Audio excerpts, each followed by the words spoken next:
Hey, Clement, man, it's been way too long. Good to have you back on the podcast, bro. What's going on? Regional. Yeah, good. Yeah, you have more to sync with just because you're putting that on me. But I think that I've been chasing you for a while now as well. Well, we were chasing each other, but we obviously are in different time zones. You're in Spain, I'm in Dubai, but you're right. There was a period where you were wanting to connect with me, and I was just so locked in or just busy with something I forgot. But anyway, no excuses. We're here now. Fair enough. That's what Yes. counts. All right, bro. The last time we spoke, we talked about Amazon PPC. We talked about, launching strategies and exact match campaigns and all these other things. That was about 2 years ago. I'm sure a lot has changed. And this is 2025. A lot more will change in the coming year. Just speak to me a bit about what changes you saw last year and what you think might happen this year, man. Right. Well, a lot of things have changed, as you mentioned, not just in the PPC realm, in the Amazon realm in general. Like we have seen all these kind of convenience fee popping up. They even at the end they will double the rate at which you send your stock to Amazon. That wasn't there in 2023. All these kind of more competition. You have Temu going on and all these kind of things. And in the PPC realm, there have been something that is really interesting, which is the Amazon Marketing Cloud. I don't know if you've played around with this. It's really interesting. It opens up a lot of analytics that we didn't have access to before. Audiences, all the lookalike audiences that you were able to do on Facebook and all this kind of stuff now are available to you. So it's really exciting. And from the early tests that I've run, they're converting so much better. Not granted, the audiences are going to be smaller, so it's not going to just make your business explode, but it's going to drive your ACOS down just by investing smarter, all your dollars smarter. And that's what we want to do right now. Yeah, you're totally right. I think Amazon, obviously, their PPC system was developed after Facebook ads and Google ads, and they were very slowly trying to catch up. And you're right, recently launched all of those advanced lookalike audiences. How much of your clients' campaigns, I mean, of their budgets, are you allocating towards testing these new features? Yeah, as much as I can if the results are there. Like, let's say the basic rule of thumb, if the performances are better than the average, I'm going to continue pushing that because it makes sense. Again, it's not going to be a game changer. It's not going to drive my main strategy, but it's always nice to have. Yeah, of course, to boost your bottom line in any meaningful way. Let's talk about launching new products because I think this is something that whether you've been doing Amazon for 10 years or 1 month is something that, is always what is the best way to launch a new product in 2025? I've got my ideas, but I don't want to put words into your mouth. I want to see what you've been up to. I think you need a winning product right from the bat. Throwing money at it would not do if your product is not good enough. You need to do Uh, your homework before launching. Okay, What hold is on. Well, no, because I wanna. There's so much to unpack in what you just said, and I want to assume we have a winning product, and then talk about what happens after them. Because even then, you have to launch it, right? But let's Yeah, define for a second. Let's pause because that's such a that's a loaded term. A winning product. yeah. What is a winning product to Clement? Yeah, what do I mean by that? Okay, so first you need to make sense in the brand you're building because you want to build a brand. That's your main assets. Single products, like you see all the Chinese, they're just throwing stuff at their accounts without any threat. Like they would sell a water bottle, they would sell the stand for mics, they would sell, I don't know, all this kind of stuff. They don't go in together. They cannot build brand awareness. So that's one of the first mistake that you could do. The second one would be to just make sure that there is demand for it. You don't want to launch a product for yourself, right? So if you and your mother is buying your product, then that's going to make you sales and that's it. You're through. And I would also throw in profitability.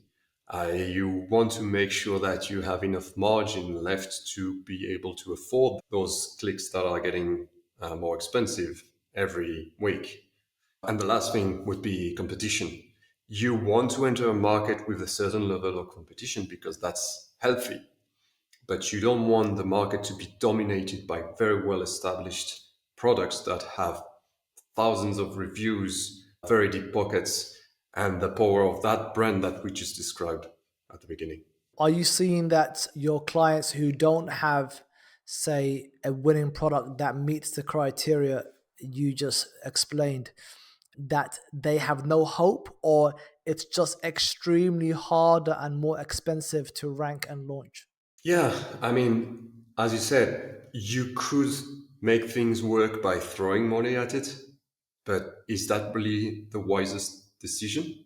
Yep, exactly. So yeah, we need to have a discussion. We need to look at numbers because I don't work on hunches. That's good as a preliminary feeling of the how things would work, but I need to see. So we look at the Yeah, data together, and then that's just a conversation that we need to have. there we go. I just used the drum feature. I've always wanted to do that. All right. You really step up your game, eh? Yeah, yeah. I'm getting How many carried away. buttons do you have? I've got this one, but I was saving this one for a really big moment. But now that you got me going, Wow. what can I say? I've got a few more tricks up my sleeve. So, but just moving swiftly on. That's a winning product. Okay, so assuming we have a winning product, I know what we talked about last time was, you do deep keyword research and you identify the most hyper relevant keywords, ideally with the least amount of competition with decent search volume, and you target these in an exact match when you're launching these campaigns to rank your product. What's changed? Do you still stand by this? Are there any kind of, is there a version 2.0?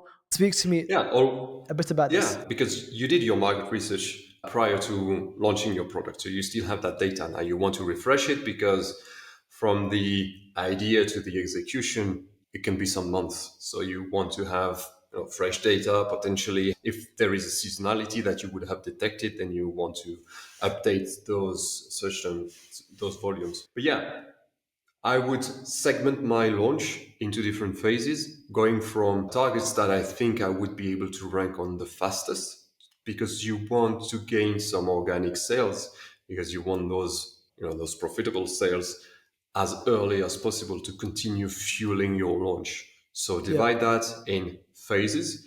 Don't slip on product targeting on the weak competitors. That could get you some incremental sales. That could be cheap, but that's not going to build your organic rank not as fast as exact targeting. Top of search is always great. Yes, it's more expensive, but because you're converting at such a higher rate, sometimes your A cost is going to be lower and it gives you more juice. Leverage AMC if you have access to it. If you don't, work with someone that has access to it because that's Well, even if you're a brand new brand, you'd consider AMC. And for those people who don't know what AMC is, tell us exactly what you mean by AMC. Amazon Marketing Cloud. It opens up a lot of new opportunities in terms of audiences, analytics as well. Analytics are cool, but you can get lost in their rabbit holes. I'm using it mainly with the audiences, and you can do real retargeting. But because we're talking about Amazon, you cannot isolate those audiences. You're still entering the bidding game and you put a bid adjustment on top of it. So you're always bidding up. But if you play that smartly, you can still direct Amazon towards those audiences that you want to retarget. And then you still have some noise, but with your base speed being lowered, still need to be competitive enough to enter the auction game, right? You cannot really put that huge gap between a bid adjustment and a very low bid. It doesn't work. So you want to still get some normal clicks, but the lion's share would be on whenever you want to send Amazon to. So audiences retargeting, like I said, you can do add to cart but did not buy. This is a pretty hot audience because they were interested enough to click on your product, add it to their cart, but for some reason they didn't end up the purchase. So So when you target them, where would the ad be seen? Obviously, it wouldn't be seen in the search results because they've already added your product to cart, where would the ad be shown to them? You can compete on the same placements, but you would pay a premium to show up on those audiences that added to. They're going to be reminded, like, let's say you want to buy a pen, then you look for the pen you like, they end up adding your product to their cart, but they don't complete the purchase. The next day, they are looking for the pen again, then you're going to show up again on the search results, and they're going to be reminded that yes, they're going to click again, and they go back and finish the purchase. Now that's one example, but if you launch your product, you collected some sales, let's say it's phase two, then you can create a lookalike audience, the people that bought from you, and you can serve them the ads again at higher rate, so you have higher chance of converting them. Yeah, Amazon. so you can't do then what you can do with Facebook ads, where if someone adds your product to cart, you can follow them around and show your product to them, all around the internet on Facebook, Instagram, and so on and so forth. It's only if they search for your product once more will you appear very prominently in the search results, correct? Yes, but you could still follow them around on Amazon's own websites that are not Ecosystem. Amazon, sponsored. Exactly. Yeah, Sponsored display can do that. yeah, So you yes. can bid higher on those. And on sponsored display, that's actually the only ad type that you can isolate the audience. On Mm. sponsored product, you would still have targets inside, like keywords and product, that you would bid against. Oh yeah, sponsored display, isolating the audience is the only one. Got it. You mentioned you can get those really cheap clicks with product targeting. I totally agree with you. I don't think you should sleep on it one bit, but that's not necessarily going to lead to an increase in organic rank. However, I want to talk about video campaigns because the conversion rates, I think you can say this with a great amount of confidence, is a video campaign will almost always outperform, a general sponsored ad, because you're able to educate them, indoctrinate them before the click. Pre-click, they already have some kind of idea, or they could even be pre-sold that, actually I want this based on the video. Do you think a video conversion leads to a contribution to organic rank? I'm pretty sure it does, but the amount of impression that you can get from sponsored brand video is so much lower than the sponsored product that you could get for the same targeting, just because there are not enough placements. Like video, you have one on top, you have one in the middle, you can have videos on product target, or product detail page, but there's just not enough to really start the pump and get your organic rank. That being said, all you can get incremental sales, which would be nice. But the trick with video is that the match types, they don't work the same as in sponsored product. If you're targeting broad match on any sponsored brand, not just the video but also the headlines, you're going to get very loose targeting. You're going to waste a lot of money because let's say you're targeting pen, you can appear for paper, right? Something loosely related, and people, because it's something moving, it's catchy, you get a lot of curiosity clicks that would not convert. So you want to be mindful of that. Yeah, sure.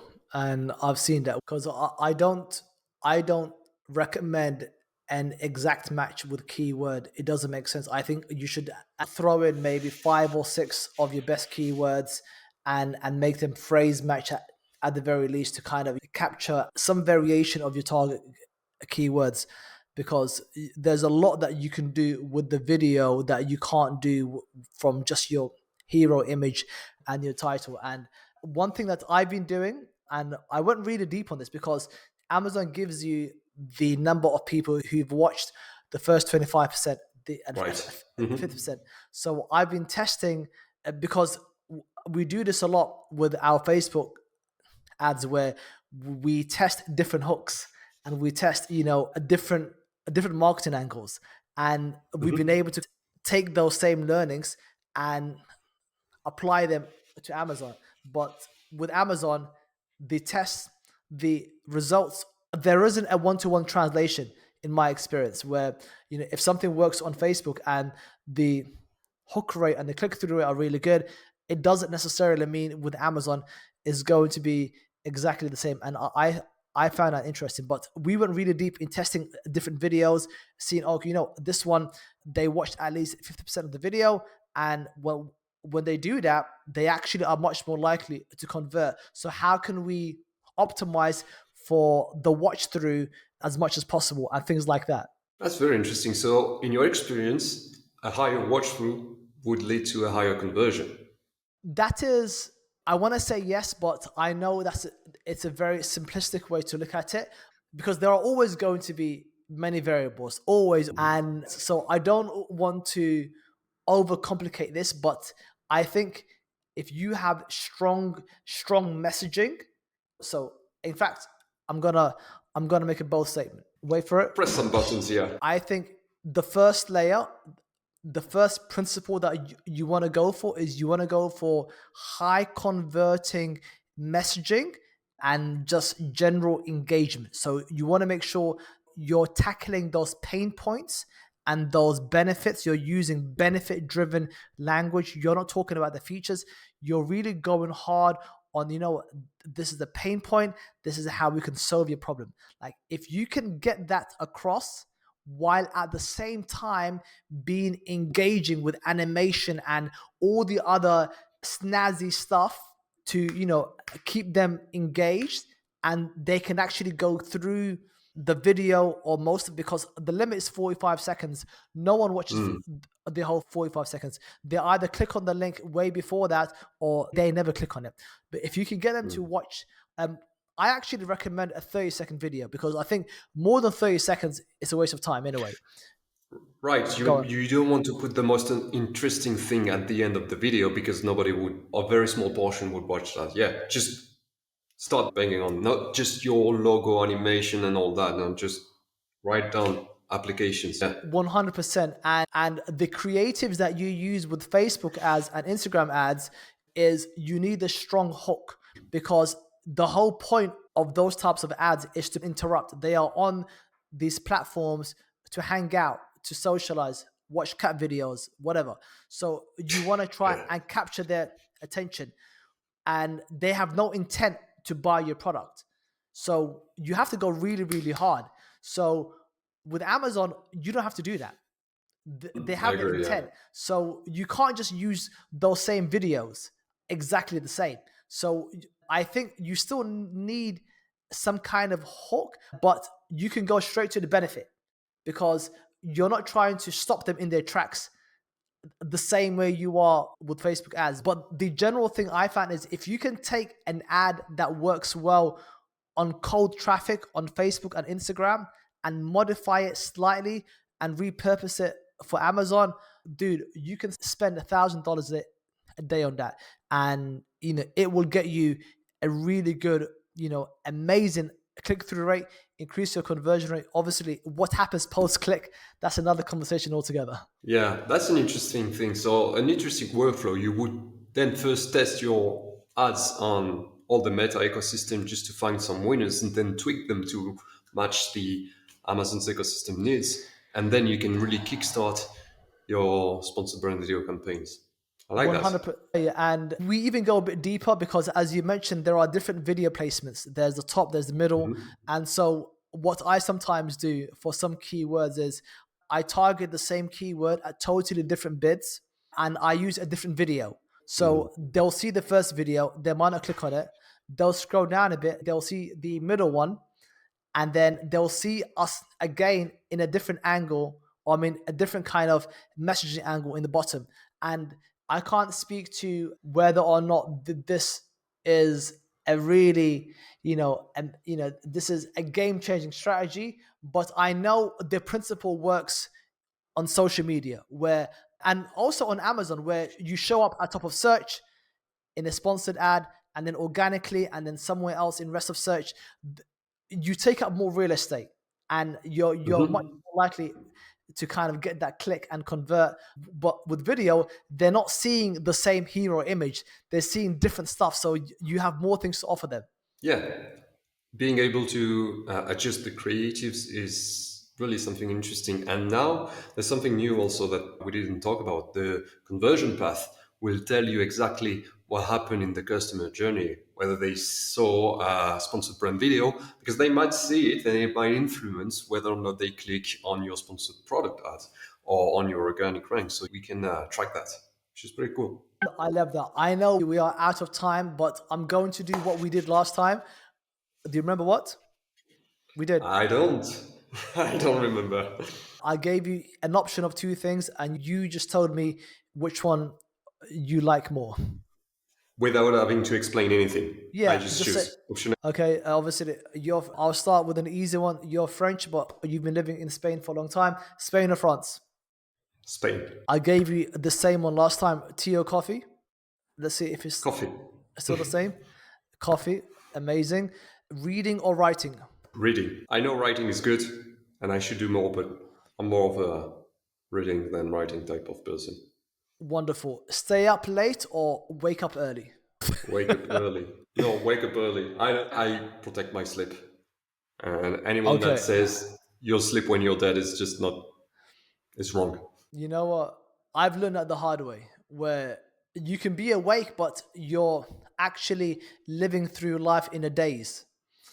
We've all made that mistake, like say, yeah, I'm gonna sleep late, wake up early. I have so many more waking hours, but those hours are worthless. Like you're just in front of the screen, like a zombie. Yeah. Now, I know that's Well, my case. There might be some super humans. I'm not one of them. no, no, absolutely. And in fact, just to kind of get you to expound upon your last answer, do you have those, those sleep devices, a Whoop or an Aura? I have a You, watch that helps me track my running sessions. It does some sleeping, but I don't think it's really accurate. I'm not using it to my sleep anyway. I used to use the Aura ring, that ring that tracks your sleep. And I used it for about a year and a half. But then what I found was that because you use it, and then in the morning, first thing I do is I get my phone out, I go to the app, and then I want to see what my sleep score is. And if it's bad, you're gonna feel bad, right? Exactly. And it will tell you, Jamal, your sleep score is 56. You should take it easy today. I'm like, okay, I'll take it easy. But I'm like, screw that. And then, thankfully I lost it. So now I don't even know what it is. But my wife wants me to get the whoop. But I'm like, no, go to bed. One thing I started doing now is I set an alarm for going to bed. That to me is the best thing you can do for your sleep more than anything else. Otherwise, as entrepreneurs or people who love to work, you can work all day long, man, or all night long. Yeah. And now it's 10 p.m. And that's crazy. But I've got a time where in order for me to wake up at 5 or 6 a.m., I've got to be in bed by this time. And just follow that, man. Yeah, I think that's a good rule. What time do you go to bed usually? 10, 10:30. I tend to sleep to go to bed early. I don't use an alarm to wake up. So I wake up around 5 a.m. naturally. And, that's not for everyone. If people prefer to work late, I mean, that's cool. Just follow your rhythm. I love it, man. I appreciate you, bro. I appreciate your time. It's been an absolute pleasure to have you here. After 2 years, we shouldn't wait too long for the next catch up. All I right. know. I'll be chasing you. I'll be chasing you, man. Sounds good. All right, brother. Thank you so much. I'll catch you next time. Thank you. Bye.